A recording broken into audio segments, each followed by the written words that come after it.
এই যে মিকি, কি অবস্থা তোমার? তোমার মন খারাপ কেন? তোমার মন ভালো নেই কেন?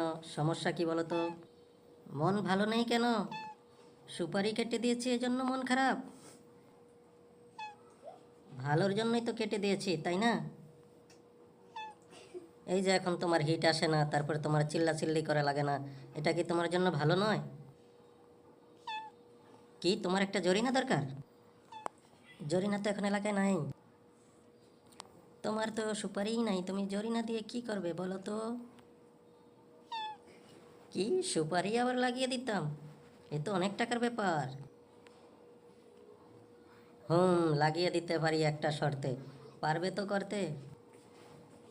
তোমার পরীক্ষা শুরু, তোমাকে পরীক্ষায় পাশ করলেই তারপর হবে। এই যে মালাটি গলা দিয়ে পরিয়ে দিলাম, এটা তোমাকে ঠিক কি করতে হবে বলো তো? তুমি পেটে নিবে, পেটে নিয়ে তারপর পিছনে দিবে, পিছনে দিয়ে পিছনের পায়ে দিয়ে তোমাকে পালাতে হবে। যদি এইভাবে করতে পারো তাহলে তোমার সুপারি যা আছে সব লাগিয়ে দিব। বুঝতে পেরেছো? টাকা যা লাগে। আয় আয় আয়, তুমি তো পেরে গেছো, তুমি তো পেরে গেছো, সাবাস সাবাস।